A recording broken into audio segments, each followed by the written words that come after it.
Is it happening? Yes, I think it is. Whew, I'm live. Let's get that up a bit. Okay, I am live. It's the Nazarite, bringing you Hebrew lore from days of yore right here in Jerusalem. I want to answer. I want to address, because what's to answer? I want to address a few comments and questions from the last couple of days. Before that, I just want to say I had such a blast on Monday, going for an hour and a half, really, as I think little Andre said, like the good old days, and it really did feel wonderful to have that dialogue, to speak for a bit, but then have that Q&A, that enlivening and educational Q&A. I live for the dialogue, and I cherish it and I appreciate it. So I'm going to start with Oregon Freebird, right? Who started last week? Who started a discussion group of some kind on Zoom? I think they are meeting on Saturdays or Saturday nights, right, on different time zones. So the details where to DM her is in the details are in the comments, but I'll say it here. It's Oregon.Freebird on Instagram, or Oregon Freebird, one right in a row, on Twitter. And it's going to be a group, I think, that's discussing the weekly Torah portion and the Haftarah, the portion from the prophets, or at least that's what it's starting out as. I conceptually, but I'm sure things might change, and I'm sure that it's flexible, because what she wants to do is get people to know each other and have that place of sharing ideas, which is a great thing as far as I'm concerned. So if you're into any group discussion, whether on the Torah portion, right, or otherwise, things having to do with like an offshoot of this channel, as it were, although it's completely hers, right? But so check it out. All right, Paula Harrison sent me a video. She said, "I know your issues. I know your position on Yeshua, but watch this video. Let me know what you think." And it was a Christian pastor and a Messianic rabbi speaking of the upcoming holiday of Hanukkah, asking the question. This was the title: "Is Hanukkah biblical?" Now, the obvious answer is no, it isn't biblical, because it does not appear in the Hebrew Bible. The Book of Maccabees was not canonized, but they went into some detail there on their perception, right, of Yeshua, which they shared to a great degree, and being a Christian and a Messianic, and that Yeshua is the light, right, of the menorah, and that those who light a 9-candled Chanukiah, also called a menorah, but it's called a Chanukiah, the 9 candles, right, 8 days, 8 candles, and one in the center to service the other candles in the center or on the edge, called a shamash. In the old channel, I had a few videos on Hanukkah, but alas. So there's the 7-candled menorah that was actually a golden menorah that existed in the tabernacle, tent of meeting, temple. There were 10 of them when Solomon built his temple. 10 of them, five and five, right, in 2 columns. On Chanukah, we light the 9-candled Chanukiah. So the 8 days of Hanukkah, right, were supposed to correspond with the 8 days of Sukkot and the 8th day of assembly, right? 7 days of Sukkot and the 8th day of assembly, when the Hashmonaim and their army, their small ragtag band of rebels, when they overtook the temple, found it in ruins and defiled and all of that, and they wanted to observe the holiday that they missed, which was Sukkot, right, a couple of months afterwards. And so they did it for 8 days. And ever since then, to commemorate the victory and the new sort of kingship and that continuation, the triumph of the spirit, right, and the actual victory in a war, that whole thing, Hanukkah was instated by the sages with all of its different halachot pertaining to, let's say, adornments and not additions, but adornments that the Hashmonaim, the Maccabim, at the time, what they did, it was the last standing kingdom of Israelites. It was the last kingdom. Since then, there has been no kingdom, because there is no king now, right? It's a democracy, the state of Israel. I know some people argue about the nature of that democracy, whether it is, it isn't. I'm not going to address it now. I'm not going to get all political, but it's not a kingdom, right? There's no king. There are different leaders, but not a king. And the last standing Hebrew kingdom was that of the house of Hashmonai. And so the two there, the pastor and the Messianic rabbi, they said there that if you're going to light something on Hanukkah, light a 7-candled a seven-candled menorah and not a Hanukkiyah, if you're going to do it that way. Or something to that effect. I don't think they were trying to sway those who follow rabbinic traditions. I think they were speaking to their people, right? Christians, Messianics. I don't precisely remember what it ended on, but they were discussing it there. And the idea of the Chanukiah, it's it's the only holiday that's not in the Bible. I mean, of the major ones, let's say, right? Of the major ones, it's the only one that isn't in the Bible, and it is pretty major, but very much a rabbinic holiday with all its different halachot spoken of in the Mishnah. And those who don't follow rabbinic law and halacha don't keep Hanukkah, right? Those who decidedly are following non-rabbinic traditions, not secular Jews, let's say, that adhere occasionally to a rabbinic thing, but those who just don't avow with that, who don't subscribe to that line of thinking and tradition, they don't celebrate Hanukkah. I don't think they celebrate Purim either, because that was also instated by the sages. Moving on. Oh, wait, let's see if there's anything in the chat here so far. Hello, Khalid. What fruits from the vine can you not eat? Well, the grapevine. You can enjoy the stem, you can enjoy the leaf, right? People wrap rice in grape leaves, right? In the leaves of the vine. But the fruit of the vine is something you're not allowed to partake of the grapevine. So let's see. Haley Oyanen says, right? On Monday I spoke of Haley asked me about women Nazarites. Would they or wouldn't they cover their hair? I spoke of the woman gone astray, right? The wayward woman, Isha Suta, followed by the Nazarite, the idea of the root Pei Resh Ain, where the priest undoes the woman's hair, the Nazarite grows his or her hair. I gave my views on that, and today she came back that she asked Rabbi Manis Friedman, who said, vow or no, there's definite hair covering for a married woman, which is obviously what he would go with. I'm not, I haven't watched a lot of Rabbi Manis Friedman, but from what I've gathered, he's an Orthodox Jew, which means that he would adhere to rabbinic law, and that's what rabbinic law says. There is nothing, I think, in the different halachot that supersedes the head covering for a married woman. You could argue over the nature of it. Should it be this, that, or the other? Is it a covering? Is it a wig? Should it cover a bit of it, all of it? But I don't think, because the Nazarite vow is not discussed much nowadays, and a female Nazarite vow even less so, in my experience. I might be wrong, but I haven't heard much of it, in my dealing. Whoops. Skip me for a second. Boop. I thought I muted this thing. Okay.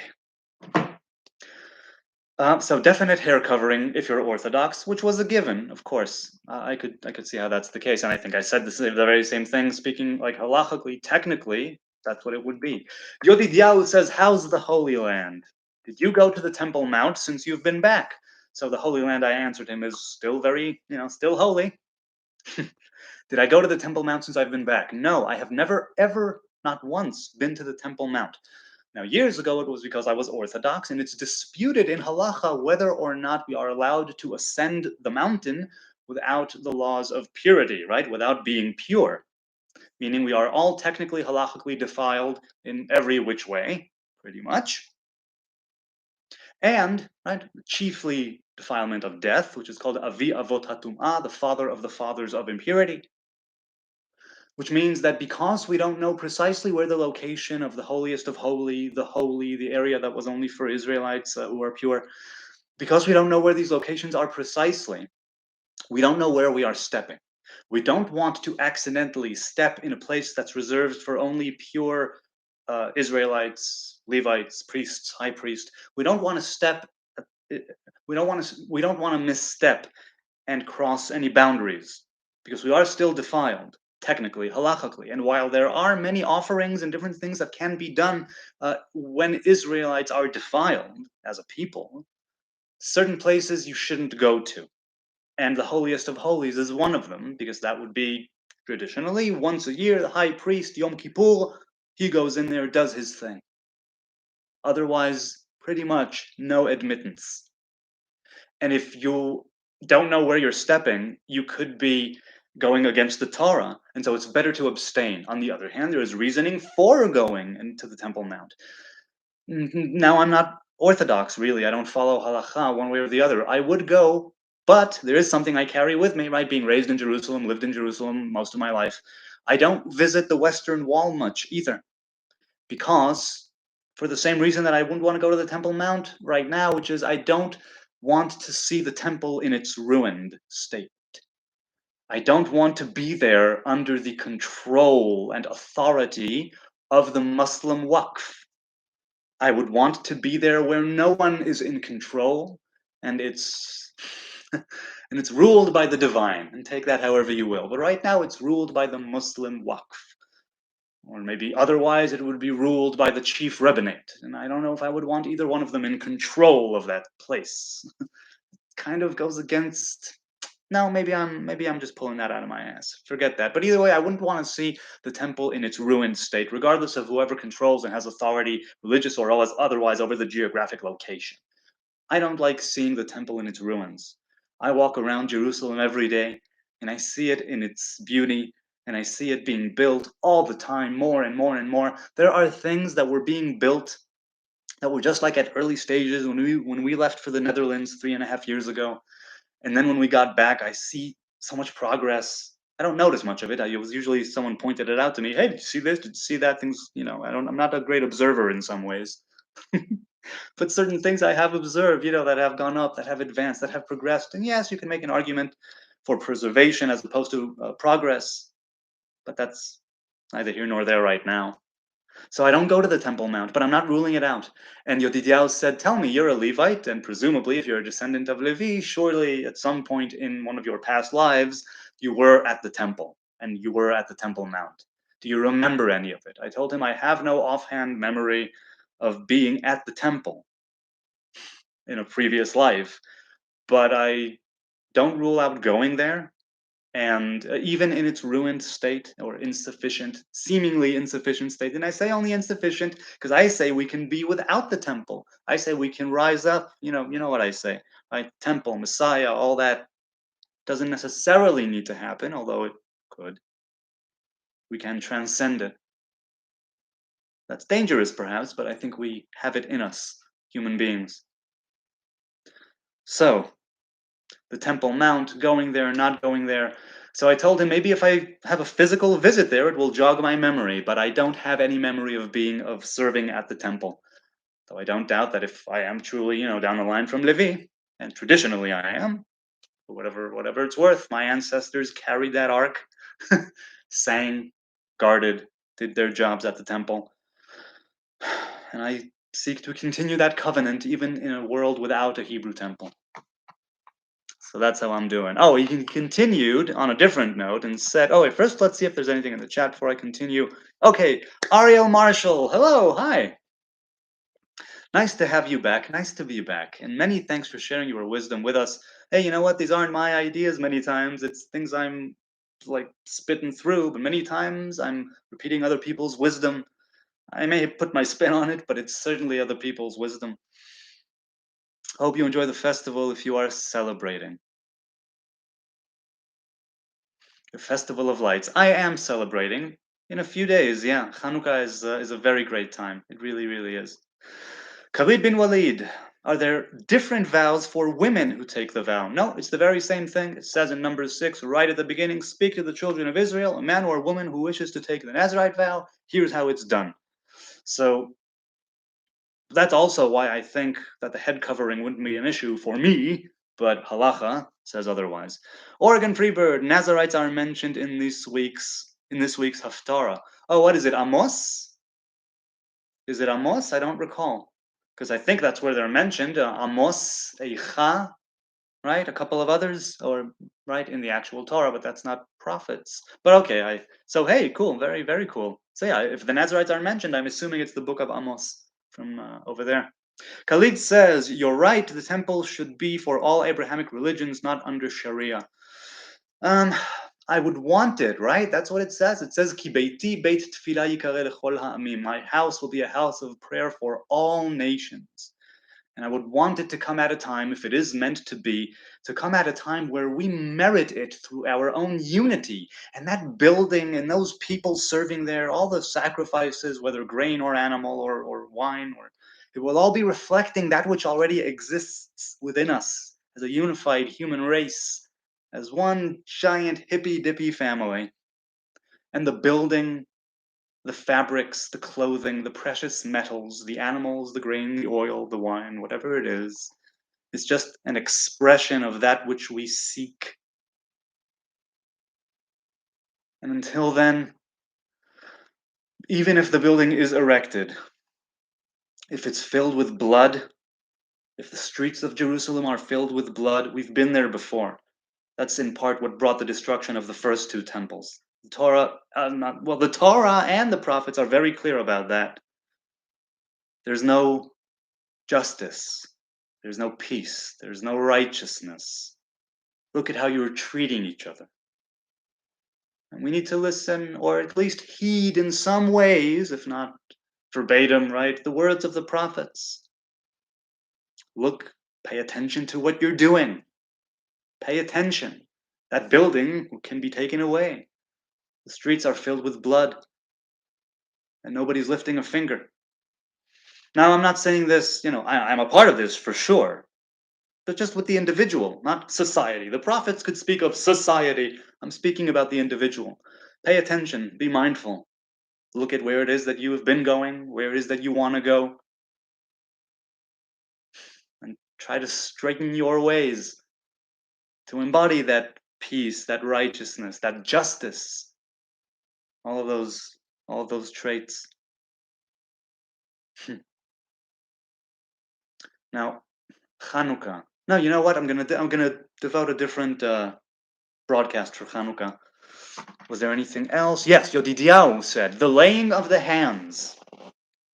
Speaking of Jacob and Joseph's sons, did any other son or grandson get the laying of the hands on their heads, except Menashe left hand and Ephraim with the right hand? Right? Joseph came to see Jacob, his father. He brought his two children, Menashe and Ephraim. Jacob very famously put his right hand on Ephraim and his left hand on Menashe, even though Menashe was the older one. And he said, no, I know, but Ephraim will be greater than Menashe. And so he says, Israel will bless thusly, right? May Elohim place you as Ephraim and Menashe. Yesimcha Elohim ke'Ephraim v'chi Menashe. This idea of Yesimcha Elohim ke'Ephraim v'chi Menashe, right? May God put you or place you or make you as Ephraim and Menashe.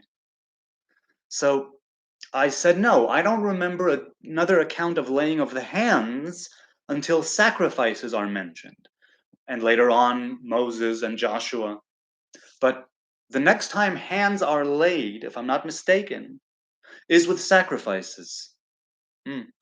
So we have people, sacrifices, and then back to people, right, with laying of the hands. With the laying of the hands of the blessing, it's a blessing. With the laying of the hands with sacrifices, it's confession, part of atonement.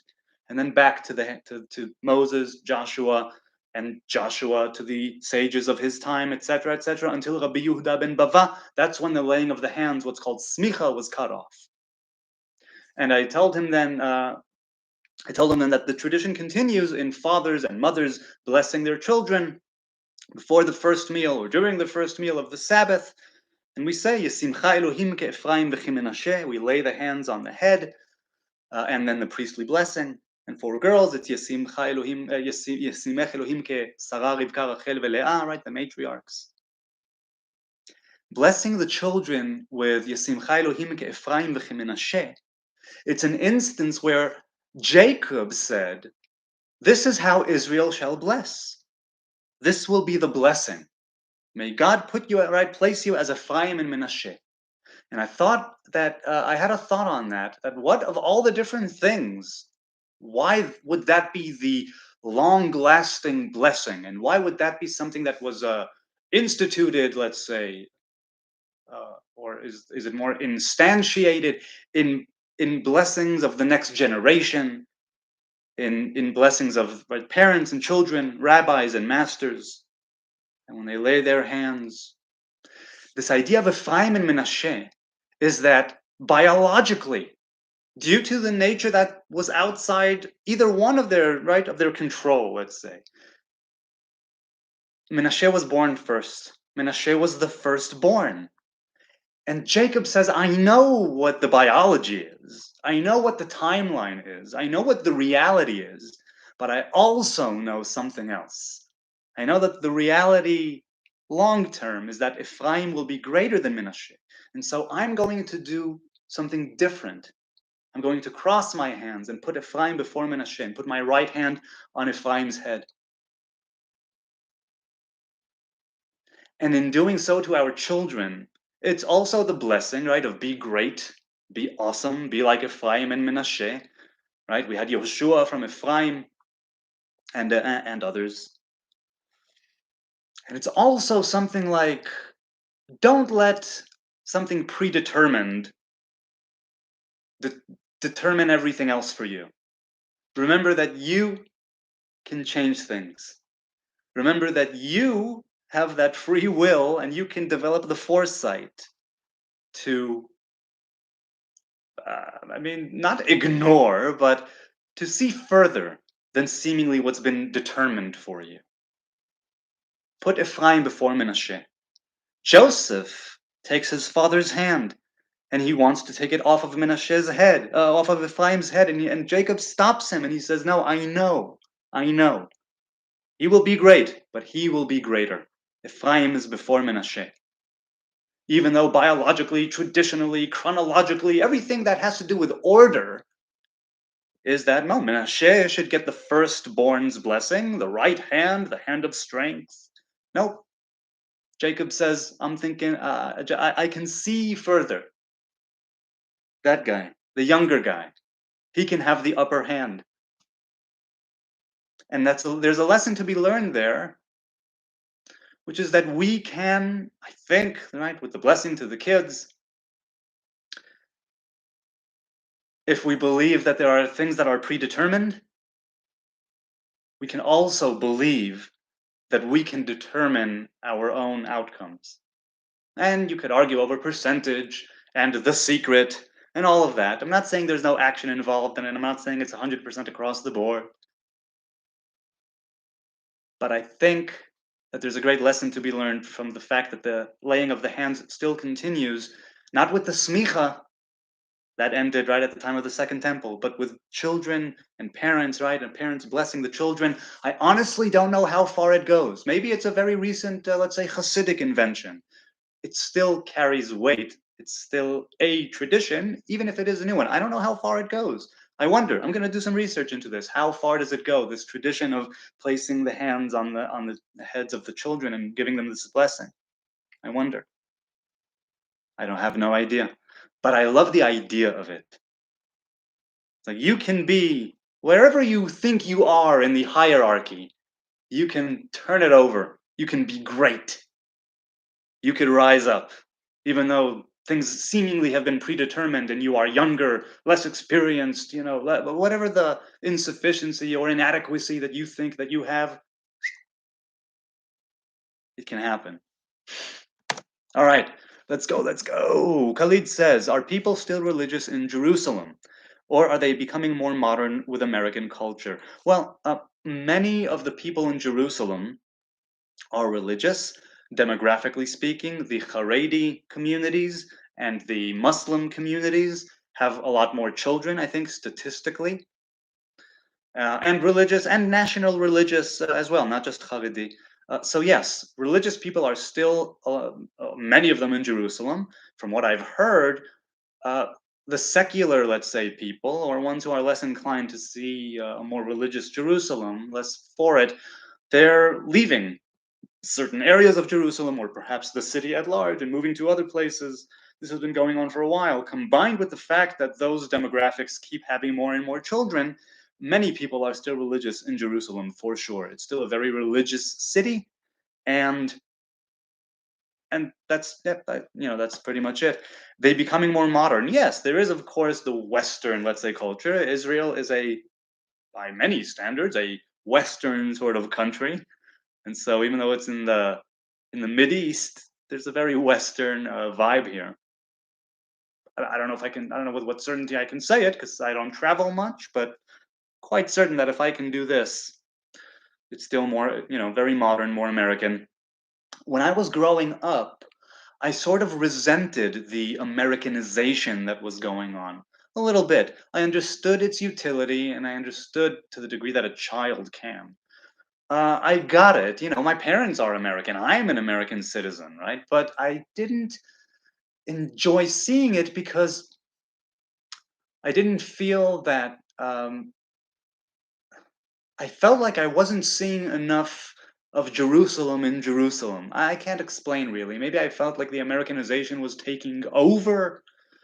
It's the natural course of things, of course, and I realize that now. There were parts of me. I think it's because certain things that I had in childhood or throughout childhood kind of disappeared and were replaced, whether it's actual locations or businesses or I don't know what, it were replaced with things that were more, let's say, modern and American.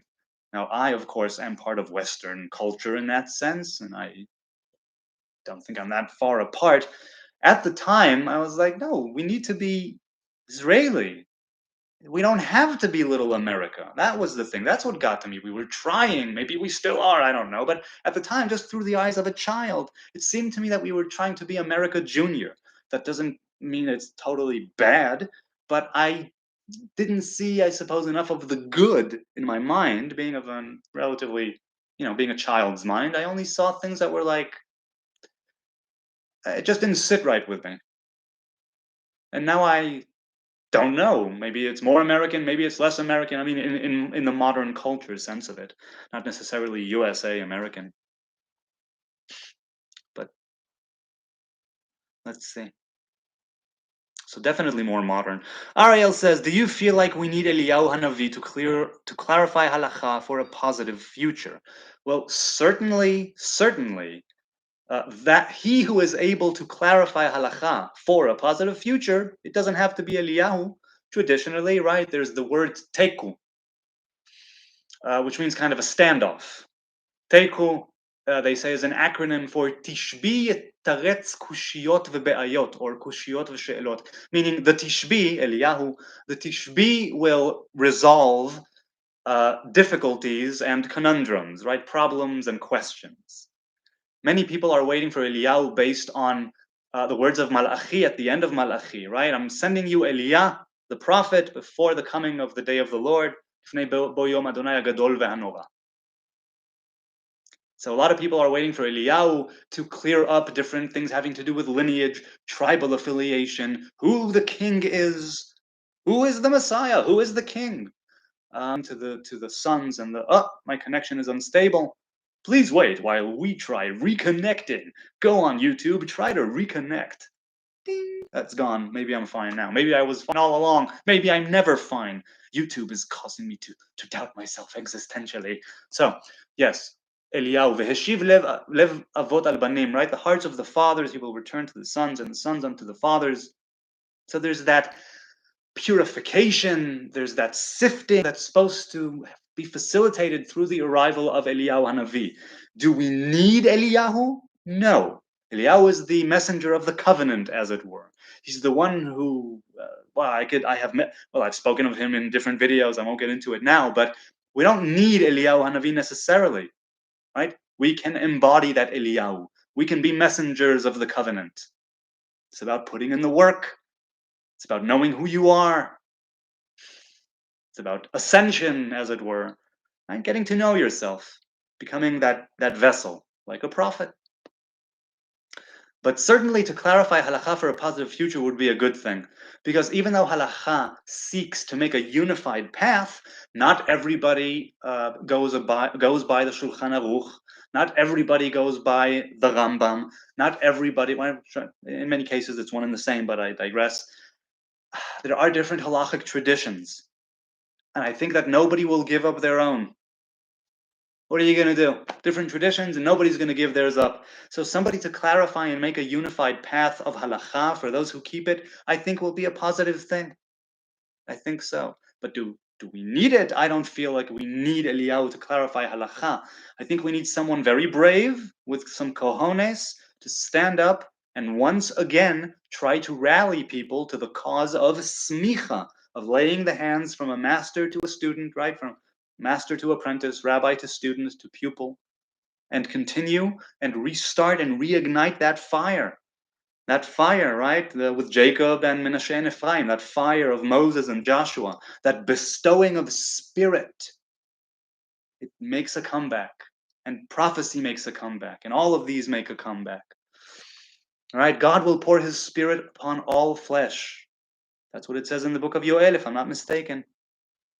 Praise God, says Khalid. I hope to visit one day. I hope to visit there. That's cool. I hope you visit there too then.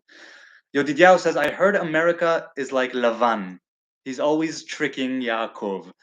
Well, I've heard the same thing, but Lavan was from Aram, and definitely Edom and Aram are not the same. By any account, they're not the same. So those who say that Romi is right, that Rome is now Christianity, Western society, the United States, and those who say that Aram is well, Aram was around Syria, if I'm not mistaken, right, the northern part of above Israel. So America is like Lavan, always tricking Yaakov. Well, America helped Israel and continues to help Israel in so many ways. Most of the ways I'm not even aware of. The things that you hear in the news with the budgets and the aid and all that, that's just the tip of the iceberg, I'm sure. America has supported Israel throughout so many wars and tough times and battles, and sometimes they pissed me off back when I used to consume the news in my childhood and early teens, before I was like, ugh. I saw America pull some stuff that I did not appreciate at all, the least of which, and that jumps into my memory immediately, is the Gulf War. But let's not go there. America isn't always tricking Yaakov. I think America, in a big way, is teaching a few fundamental truths to the world. Are they going about it perfectly? No, because they are human, and so they are not perfect. But these certain inalienable truths, and that Bill of Rights, I'm a US citizen, but I'm a foreigner, and I haven't studied a lot of American history, and I don't know things that maybe I ought to as a US citizen, right? Not a resident, but a citizen. But I do know that that line, right? That idea of e pluribus unum, out of many, one. It speaks of a path that they follow as Americans, and you can debate it and dispute it. These states, that states, these laws, that laws. I know nothing of it. Nothing I can actually say I know for certain. That's good or bad for sure. Politically, definitely, I don't know anything. But I know that the idea of having that sort of constitution, we the people, having that Bill of Rights. And you could go with the George Carlin-esque idea and say, no, no, no, those aren't rights. You have no rights. Those are just promises that can be taken away as soon as it's inconvenient. Maybe. But the idea, despite how well it's executed and put into practice, the idea has such strength that even though some may say that America is always tricking Yaakov, I'm inclined to say that America is, it has Israel's back. Does it have its own interests at heart? Sure. In mind? Sure. America first, right? America is thinking of America. And that's cool. That's what it should be doing as a, as a republic. That's what it should be doing as a nation, looking out for its own interests. And it also is looking out for Israel. I say that without a doubt in my mind. Yeah, maybe I was fed a bunch of lies, so I'm saying it in folly, but that's what I know. I choose not to go too deeply into it for now. But America has been a friend and an adversary and an enemy and a stifler and different things. But not always tricking Yaakov as far as I can tell. Not always. Khalid says, how did you become religious? So I grew up religious. I was religious from birth. For me, he says, it was the integrity of the culture was better for family. I realized when I was 14, people who I knew growing up hardly knew anything about their religion. hardly knew anything about their religion was bad. Is your family on the vow? No, my family is not on the vow. I'm the only one in my family that has taken that vow, as far as I know, at least in my immediate family. And I grew up religious. That's how I was born into a national religious family, into a modern Orthodox mid-range, family. So you realized when you were 14, people hardly knew anything about their religion. Well, I don't understand. The phrasing is a bit off. Hardly knew anything about their religion was bad. Do you mean they knew nothing about the religion that was bad, or they knew nothing about their religion and that was bad? I'm not sure precisely what you mean, but making those realizations in the early teens is the best time to do it. And I commend you for doing that at 14, because not every 14-year-old does that, even though many 14-year-olds do question it one way or the other. Not many people, I think, follow, at least in that age. But I don't know the stats. Maybe I'm way off. It just seems to me that with that explosion of hormones, uncertainty, and the pitfalls of adolescence, to realize such things and to follow them up, that's a major step. And so good for you. But you know what? I was born into a religious family. I became religious and took it on my own when I was 15 or 16. That's when I took it on my own.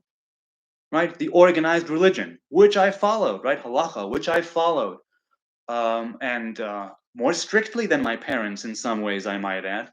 And then later on, I grew a bit, I took a step away from organized religion with, I'd say, about a decade of keeping it pretty strictly. And, well, keeping it. I'll leave it at that. So my family's not on the vow, but they are still. Some of my brothers are religious, some of them are not. And my family, right, still is basically modern Orthodox. Why did you move to Norway? So it was the Netherlands, not Norway. We moved there for my women's studies for 3 years, and now we're back in Israel. That's what we moved there to have the adventure. It's something we had wanted to do for a while, and the opportunity came about, and things really aligned, and Yah was so good to us. And we managed to get away for a few years and come back to the place where we left. It was quite a trip. Literally, quite a trip. Ariel says or asks, do you have any advice for people that have only a basic knowledge of Hebrew on good online resources for studying Tanakh, etc.? Unfortunately, no, but maybe others in the chat or other people watching later leave a comment for Ariel Marshall, on what good resources there are. I think if you're simply looking for straight up translations of books, Sefaria. Here, wait, I'll oops, it's in Hebrew. Wait, come on, switch. Sefaria. I think it's .org. But either way, Sefaria has a lot of books in Hebrew and in English. You can see them side by side. Written Torah, Tanakh, oral Torah, Midrash, Kabbalah, and other books. But as for resources of studying Tanakh, no, nothing that I can say, oh, this is awesome, go with that. But I hope other people will be able to help you. No, because what is considered good? I wouldn't know. Because if you're talking about reading Tanakh, that's one thing. If you're talking about studying Tanakh, that's a whole other issue. And I wouldn't know what's good. I wouldn't know what's good. So I can't help you, unfortunately. But if something pops into my mind, I'll definitely hit you up in a different broadcast or leave a comment or say it now if I happen to think of it now. My dad, says Khalid, was semi-religious, but all he talked about was the hellfire. So growing up, I imagined God as an evil wizard that I was terrified of. Ugh. But when I became religious, God is now love, a father figure. Ezekif. It's wonderful that you can make that distinction. It's wonderful that you can realize that and go with it. It's very easy, because we are so prone to accidents and to bad judgment and bad things, habits and whatnot. It's very easy to fall into that dichotomy of good and evil. But to know that despite that good and evil, that there's a way to transcend it and to have that God is love, a father figure, have that relationship, that's that's something that's not a question of better or worse. It simply is something else entirely. Something else entirely. Then it's not about good or better or worse. It's not about hellfire or heaven or paradise. It's not about the afterlife. And it's not about anything conceptual. It's simply about aligning yourself with the Father. It's about going in that path that you know makes the Father closer to you. Not because necessarily you're doing what He says or through people who know what He says, but through that part of yourself where you feel that um, the divinity is being revealed in creation through your actions, first and foremost to yourself. And that divinity many times bespeaks love and being a father figure in the sense of carrying on the spirit of the Father and doing it in a way of love and benevolence, in a life affirming way, and acting in a kind of way where you see the whole world as your child. Right? What does Lao Tzu says? He says the sage, he observes and does not judge. He sees himself as an infant and all of the world as his children. Something like that. So good for you, man. Good for you. Mamash. Yodidiahu says, are there any rabbis you know of in Israel saying Mashiach or Eliyahu Hanavi have arrived? Certainly, all the time. All the time. Now, I don't. There are rabbis I know of in the past. I don't follow that life anymore, right? I don't follow those circles of different rabbis, different things. The last I heard was, I think, before I left for the Netherlands, a few months before we left, I was told that someone was anointed. Someone was anointed. I don't remember his name, but that a group of people got together and anointed someone. You'll get people with Jerusalem syndrome who say they are a Messiah. You'll get people who are organized in actual committees, maybe who are funded by others or by the city. I don't know, who want to reinstate the great things, right? Things having to do with Eretz Yisrael, things having to do with the kingship, with the Sanhedrin, right? With reinstituting not just a Messiah and a king, right? A ruler, not just the smicha, but Sanhedrin with the smicha, having the high court back in the chamber of the Gazit next to the temple. So I don't know of any right now, but certainly growing up and later on in my teens and in my yeshiva years and afterwards until my mid-20s, I would think, I can remember people who were anointed, people who had signs up, I'm the Messiah, with a phone number, and people with the prophecies of doom, right, with a certain date, right? It's going to happen here, beware. So yeah, I do remember, but I don't know anything about it now. Yudhidyahu says also, have you noticed bones is tree of death? Atzamot eitz mavet. Well, I'll tell you. They say that the bones, and later the dust of the bones, in the bone, or the remains of it, is what's called the nefesh de nefesh.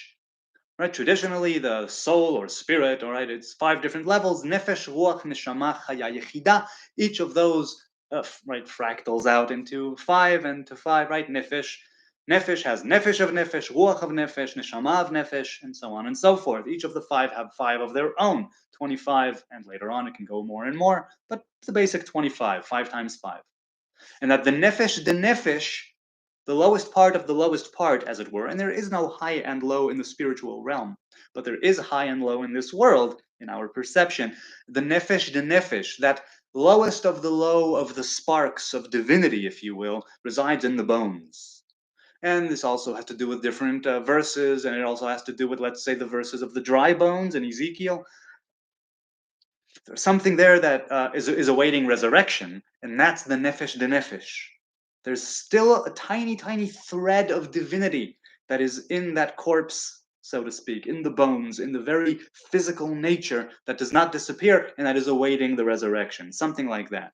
So, atzamot being etz mavet, If in death of the body, the only whiff of divine thread or breath or revelation in the physical remains in the bones, I can see why it's called Etz Mavit. Because on the one hand, it pertains to life, to death.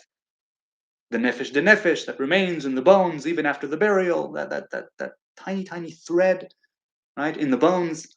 So Mavit, it has to do with Mavit. And on the other hand, Etz, right, the tree of life, and that's the life of the resurrection. So that's how I see that Gematria, Atzamot Etz Mavit. It's not even a Gematria, it's an anagram. Do you see how, with an anagram, at least right here in this case, I could sort of perceive more with an anagram than with the Gematria? It's the same Gematria. Oh, unless you consider the final tzadi, the final tzadi to be a different gematria, according to some calculations, the 5 final letters, mantzipach, mem, nun, tzadi, pei, chaf, they have a different numbering. And sometimes they are considered greater, and sometimes they are smaller. I won't get into it now, but gematria is such a world entire. Khalid says, does most places in Jerusalem sell kosher food? Yes, they do, because they know their audience. But some go against it, and some have different types of kosher food, which is not chief rabbinate, but a different sort of rabbinate or kind of supervision.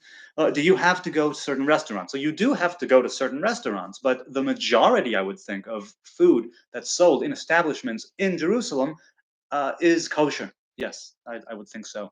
Ariel says, would love to be able to look at a page of Talmud and be able to translate every word individually into all its possible meanings simultaneously. Well, man, you know, Hebrew and Aramaic, Babylonian Aramaic, Eretz Israel, Syrian Aramaic, I have been so blessed with being able to understand some of those languages, you know, to some degree, ever since I was a boy, and just it's baked right into my mind, and it has been so very helpful. I would love it for you too. And who knows, if you put in the work, if you can afford it, um, putting in the work, that's what gets it done. I'm fortunate beyond my wildest dreams, I think, to be able to read Hebrew and Aramaic, and perhaps not with the Aramaic understand and be able to translate every word's different meanings. Perhaps certain things will be out of context. There are still different pages of Talmud that I could look at and maybe translate, but not get the sequencing properly, because well, that's Talmud anyway. But yes, Hebrew, Aramaic, the different types of Hebrew and Aramaic, I love those languages. I really do. And maybe you'll be able to do that for yourself if you work at it, you know, if you can afford it. Yodidiao says to Khalid, last time I was there, only certain restaurants will have a sign on the door. Khalid asks, do more people speak? So I might be wrong. You know, maybe it's the minority of restaurants and establishments in Jerusalem, but I don't think so. Khalid says, do more people speak Hebrew or English in your experience in Israel? Oh, Hebrew for sure. Hebrew for sure. It's the official language. Up until a few years ago, if I'm not mistaken, Arabic was also an official language. And I mean, there was a law that was passed, you know, certain legislation was put into place, and so it was taken off the list of official languages. I don't know how good that is. There are many Arabs here, but again, I don't want to get too political. Let's see. So in my experience, Hebrew, you hear Hebrew. I mean, look, you hear Hebrew and English and a variety of European languages and all kinds. You get all kinds of people in Jerusalem and in Israel at large, but Hebrew is the dominant language for sure. Shalom says the burning element. Shalom to you. Hello. Ariel says, as a father, do you think it is more important to teach your children Torah with texts or by setting a positive example yourself? Oh, definitely a positive example. Your kids will remember your example and the things that you simply did passively in existence far more than they'll remember things that you said. And I mean that by volume over time. There are certainly certain phrases or utterances that will be lodged in their brains for life, but overall, in the grand scheme of things, what you do and how you behave, that's what your children emulate more than anything. And I'm saying that because others have said it before me, not because my children are still children. We have only a limited amount of time, a small window of opportunity to socialize our children, to teach our children, to leave that legacy in their brain. And I believe that action action, whether it's active or passive, but action, meaning, purpose. That's what they will remember in however you manifest it, whatever you express. Because you could say one thing and do the other. You could say, do as I say, don't do as I do. And then sometimes you get mixed signals. And then sometimes the message is corrupted, or I don't know what. Now you're going to screw up your kids no matter what. But as for more important, yes, set the example. Walk the walk. And if you want, talk the talk. But certainly walk the walk. And let me tell you why. The Torah supports this as well. When the Torah speaks of the children, four of them, four sons, at different places in the Torah, then when the Torah speaks of when your son asks you, why are you doing these Passover rituals? When your son asks you, what is this work and why are you doing it? Know what to answer him.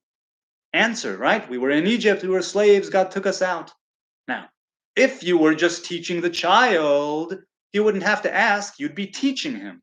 You would be already saying it. Okay, son, we're doing this because of this and that. This is what we're doing now. This is Passover. But no, you're just observing Passover. Your child raises the question, meaning that it's not necessarily you sitting him down, okay, now this. No, it spontaneously arrives from the child because you're just doing your thing, and the child asks, what's different about this night from all other nights? Just from seeing that things are different, not because you stated, okay, now son, things are going to be different. And we also see in the Torah that we are commanded, right? We are commanded to learn the Torah and say it, right, and recite it with our kids in the morning, in the evening, at home, on the road, to always have Torah in our lives. Torah, first and foremost, it's not just the stories or the mythology or whatever, it's the commandments. It's the covenant in our flesh and in our hearts and in how we live our life. So I'm thinking, setting a positive example. If you have the good traits, if you have things like patience, things like humility, things like kindness, things like pride in measure, 1/60th, as it were, assertiveness, all those good things, you'll be able to set the example that no text will be able to fully convey. I might be wrong. Either one of them is good. Hi, says my woman. Hello, Naama. Good to see you, my lady of the covenant.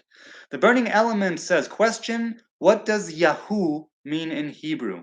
I see this in almost every Hebrew name. So Yeho or Yahu, because there's also Yehu, who was a king and the prophet. Yod Hey Vav. Yod Hey Vav is the beginning of Yod Hey Vav Hey, and it speaks of the first three letters corresponding with those energies. Right? Yehotzadak, Yehoachaz, Yehoshaphat. And there are, let's say, midrashic and kabbalistic secrets, let's say, or explanations, meanings, teachings regarding those three letters and what they represent. But suffice it to say that it has to do with God. So if it says Yehoshaphat, right, it means God is my judge. Right? If it's Yehoachaz, right, is God's embrace or God's well, it has to do with the divine, right, with God, this of God, that of God, much like Ariel, the lion of God, something like that, right? Or Yonatan, Yod Vav, Yonatan, I have the Yod and the Vav, like Yahu Yo, my name is Yonatan, God given or God gave. I see it as Yah, right? Yah is. Oh, I see. Yahu is spelled Yod Hey Vav. Right, it's Yod Hey Vav, exactly. For Yod Hey Vav Hey, I shall be. Yod Hey Vav Hey means I shall be in future tense, says Yodidio. Yes, correct. Khalid says, it's weird. I can read Arabic, but I was never taught really how translate, so I'm only semi-fluent. You know how to read, but you can't translate, and that makes you semi-fluent? Is Yehu, says Yodidio, the name of a prophet and king of Israel? Yes, two separate individuals, if I'm not mistaken. Yeah, Yehu ben Nimshi is a prophet, and and there's a Yehu that's a king of Judah, if I'm not mistaken, one of the kings of Judah. So okay, you don't know how to translate, so that makes you only semi-fluent. Okay, I get it. Are parents European Yiddish Jews or Israeli Hebrew Jews? Well, my parents come from America, right? Their forefathers from Europe, and their forefathers from right here. Shalom, I'm here, says little Andre. Shalom to you. Late, of course, but better late than never. I concur. Better late than never, but you're not late. You arrive precisely when you mean to arrive. And I think I didn't have any more to say. Oh, there is one more thing. There is one more thing. So maybe I'll speak of it for a few minutes, and then when it's about an hour, I'll say goodbye. Okay. So a user, and I don't know if he wants me to use his name or not, so I won't. Leviticus 7, he says, towards the end, speaks about eternal statutes. In Hebrew, it's chok olam. Are there any offerings that Levites are doing today? So in Leviticus 7, chok olam pertains to the different parts of sacrificial offerings that the priest gets. A certain part of the breast, a certain part of the leg, right, the right side. And as far as I know, because there is no sacrificial offering of animals or anything else, the priests are not getting the share that is mandated in Leviticus 7. But maybe in cultures like the Samaritans or the Karaim, that still, or the Shomronim, and who else? Maybe not the Karaim. Either way, the Samaritans, where there is still animal sacrifices, there is a chance that their priest does get a share, the share that's given to him in Leviticus 7, that he gets that share. But in general, in traditional rabbinic Orthodox Judaism, modern day Judaism, they are not receiving those offerings. The people of the priesthood and the people of Levi, the Levites, they have their different ceremonial positions and different ways in which their their status is expressed, right? And I've mentioned that in different ways, whether it's calling people up to the Torah or whoever says the grace after meals, and different ways in which the priests and the Levites still function, but not in the way that the slaughtered offerings would have, not functioning like that. So those parts of those portions are not given, but in other things, the Levites and the priests do play a role, right? Okay, Karite. Care says little Andre. Khalid says, how many languages do you speak? I speak two, English and Hebrew. I speak a tiny, tiny bit of Arabic, which I want to. I can't hold a conversation, but I want to at some point. And a few words. So a few words in Dutch, a few words in Arabic, Hebrew and English, and Aramaic. I don't speak it. I can read it fairly well. I can read Syrian Aramaic or Israeli Eretz Israel Aramaic much better than Babylonian Aramaic. But I'm no slouch, I think, with the Babylonian Aramaic either. I just don't know it as well. Because Syrian or Eretz Israel Aramaic is much closer to Hebrew in my mind. And in different things, it's closer to Hebrew. So I have a better time with it. But the two I speak, read, write, think in fluently and speak is Hebrew and English. And the other little languages that I dabble in open up many doors, but I'm not fluent enough at all in any of them, and I couldn't hold a conversation in any of them. So too.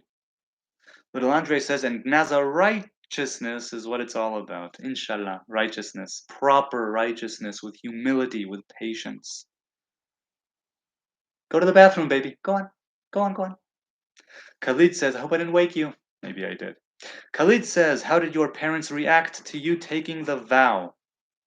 My sisters and mother are supportive. My father's reaction was semi-negative, as he is stuck in his Arab cultural ways and wants me to be an Arab.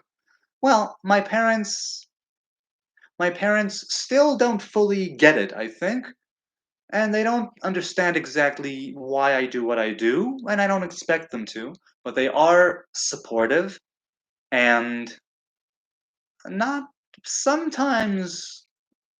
Actually, this is more in way back. I think that over the years they are more accepting, and it wasn't that they were not accepting. It's like, you can do what you want. I think they were, anyway. They support it. and they accept it, even if they don't understand it and they think it's odd. And I think they do think it's a little odd the way that I live my life and what I do, but they see that I'm content with my path, and eventually, after all, that's what matters, right? That's what parents want for their kids.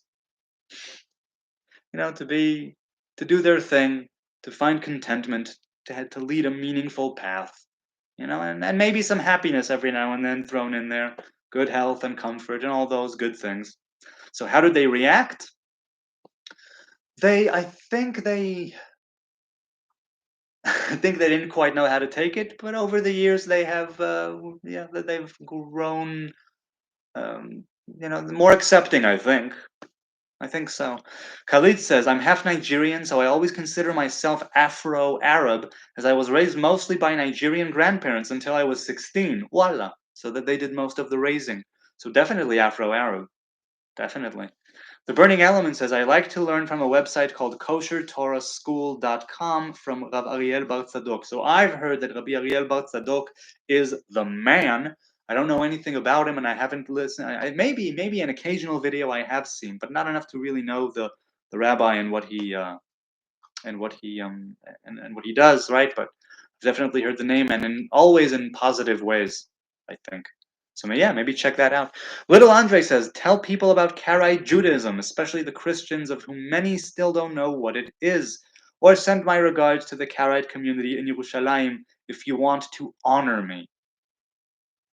Well, I don't know how I would get in touch with them in any way that would be different than yours. Surely you can contact the Karaite Council in Jerusalem, whether it's by phone, email, fax, pigeons, smoke signals.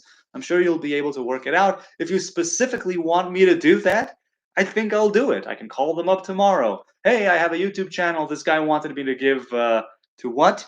To send regards. I'll do that for you for sure. So yeah. Tell people about Karaite Judaism. Well, yeah, I'll do it right now in a nutshell. Karaite Jews are Jews who follow written Torah, but not oral Torah. And they consider the tradition of Mishnah, Talmud, and Halacha to be one that is not theirs. They are still, in Orthodox rabbinic views, considered to be Jews, but not halachic Jews. They are Karaite Jews. They have different traditions. They have different ways of understanding the commandments because there's no oral Torah, rabbinic oral Torah, but they do have their own traditions, their own ways, and are considered a sect, a group, a part of the Hebrew people. That's the Karaite thing in a nutshell, but I'm not a Karaite, so I don't know everything. I do know one famous thing is that they take off their shoes before entering a synagogue, much like Jericho, much like the burning bush, and I love that. I think that's something, much like the temple. They did the same thing in the temple, and because the synagogue is a mikdash me'at, a tiny temple, if you will, then that's why they do that. It's a sacred place, and so you take off your shoes. And I've spoken of this in a previous video, right? Making that connection between your foot and the land and the earth and whatever it is that's under you, being there with nothing dividing, right? With no divide, with no border, right there, inserting yourself into creation and channeling, right? It's a channel. It's something like it's like the cycle of water in nature, right? Things going up and down, condensation and precipitation, and it's like this thing that's always in motion and always in dynamic. And when you plant your feet, your bare feet, on the ground in a synagogue, you're really making that happen. I mean, it's interesting because that's what they do. I think, as a general rule, in a sacred place, take off their shoes and be barefoot, if I'm not mistaken. And being barefoot in Orthodox religious views is like being excommunicated and like being in mourning. And it's what we do on Tisha B'Av, let's say, the day of the destruction of the temple, the fast of the 9th of Av, and in other things. But yeah, it's different ways of looking at having bare feet, I guess, huh? Or different ways in which it's expressed in these times. It's nice that you like to learn from that website. Good for you, Burning Element. It's so wonderful that we have the internet with all of the pitfalls and all of the schmutz. There's so much wisdom, knowledge, Torah to be gleaned. And much like Rabbi Nachman says, or well, Breslev at large, you need to grab Torah and mitzvot, good deeds. You need to grab it when it crosses your path. It's something you need to sometimes pursue, and sometimes just whenever it crosses your path, to be able to have that type of outlook, that type of worldview where you can identify those opportunities and take advantage of them, of Torah and commandments and good deeds. Ariel says, can I play football on Shabbat if I keep my skin covered, don't run, don't touch the ball, and keep my mind on God and Torah? How is that playing football if you're not running, touching the ball, and have your mind in the game? Right, so this is a very, very interesting thing. First of all, there's the dry halacha, meaning if you play on a field of grass, many people who follow halacha would say you're not supposed to have any activities where the grass will be ripped out, because that's like a kind of labor which is prohibited on the Sabbath, having to do with working the land. So you're not supposed to do anything that would, right, rip out vegetation, let's say, anything of the living. And so you should abstain from it. But let's say there's nothing growing. Let's say it's just earth. Then the idea of what's called Ruach Shabbat comes into play, more than dry halacha, although Ruach Shabbat is also dry halacha, but it's more loose. The spirit of Shabbos. You sanctify the day, meaning that you don't act in the same way as you do with the 6 days of labor. Setting aside the time for Shabbos means that you do things differently. And if you play football during the 6 days of the week, perhaps you should follow the spirit of Shabbos and abstain from doing so on the 7th day. This does not apply across the board. Not everything that you abstain from doing, not everything that you do regularly in the 6 days of labor, you should abstain from doing on Shabbos. Were that the case, a lot of things that you do, you wouldn't do. But if it has to do with something that isn't sacred, like football, or arguably not sacred, arguably. It can certainly be sacred, but arguably it's not something that is an integral part of Shabbos. Some people would say no. Even if you keep your mind on God and Torah, the physical action that you are taking part in is not, it's not walking in the light of the spirit of Shabbos, lo leruach Shabbat. So that's why I think halacha would be against it. What do I think? Can you play football? It depends on you. I've played soccer on Shabbat with my kids and with others. I had no problem doing it whatsoever. And that's that. I've always played, whenever I played, even when I was religious growing up. My parents weren't so strict, nor were my teachers in school, to say you're not supposed to play. They would, let's say, mention the grass. Try not to play on grass. If you're going to play on gravel, on asphalt, on earth, but not on something growing, so you don't rip things out accidentally. That would be kind of the extent of the strictness that I had experienced as a child. And later on, that's still sort of what I think. But I definitely don't adhere to that entirely, to that Ruach Shabbat thing, the spirit of Shabbat. I have my spirit of Shabbat, subjective, maybe false, maybe wrong, but it's the spirit of my Shabbat nonetheless. And so I do play football, right? Soccer on Shabbat. Khalid, says Little Andre, I speak 4 languages rather well. One includes an African language. You? He continues, I love languages, by the way, that's why I said that. Well, you also said it because it came up. He continues, Zulu. Zulu is actually the same as, was it Zoha or Shoha, for the most part, with some differences. And I know most of the differences, I think. So technically, I can actually speak the basics of 5 languages, to be honest. Not all 5 is fluent. Impressed, dude. Yeah, I'm also impressed. 5 languages, that's no small thing. Hi.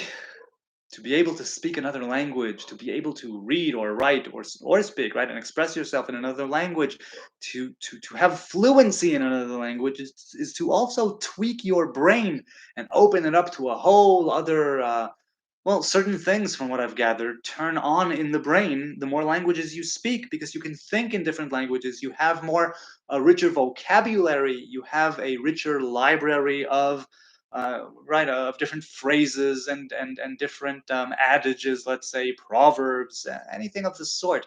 The way people speak, the grammar, the slang. It's all such a very rich tapestry language, and to speak more than one is a blessing. To speak five, even if you're not fluent, is very much a blessing. So good for you. I think I'm going to say goodbye. I'm going to thank you, good people. I deeply appreciate your ongoing support, the love. I love the conversations I'm having these days on the DM with people like Andre, with people like Yodi Diao, and with others that I'm having. People like Oregon Freebird. It's right, and others that their names escape me or they didn't give me permission to say their names. Um, it's it's a lot of fun to engage with you people on a regular basis. Even if I'm not broadcasting, there's still a lot going on in my inbox, and I'm grateful for every DM, every audio message, every meme. I may not react to it all immediately, of course, because, I have my constraints and time and whatnot, but I try to address every single comment here in the chat, every single comment on the videos, and every DM that I get because I deeply appreciate you people supporting me with your likes, with your subs, taking out the time to engage with me, to educate me, to give me a different spin on reality, to widen my perception. It makes me that much closer to myself because I want to get in there. I want to know more about things that I'm curious about, and you guys are helping me do that in the best possible way, and I really appreciate it. Let's say, oh, impressed at who? Little Andre asks Ariel. Lisa, I love Ladysmith Black Mambazo. All right, you might be speaking to Little Andre because I have no idea what that is, but maybe I'll look it up quickly. Is that a language? Lady Black Mambazo. It's a recording. Oh, it's a singing group. It's a singing group. I see. Well, good. Maybe I'll check them out. You people, if you want to hear a South African group, right? They're South African, I'm assuming. Yes, South African. Check them out. I will see you, God willing, on Friday. I hope I will have enough time for a proper broadcast with Parashat Vayeshev, with Joseph and the dreams, and oh my God, what a Torah portion! What a Torah portion! But hopefully that will happen on Friday. If not, I'll try and do a short. It's been such a lovely time spending it here with you now. I bid you adieu, wherever you are, whoever you are. I appreciate you tuning in. Thank you. God willing, I will see you on Friday. God bless.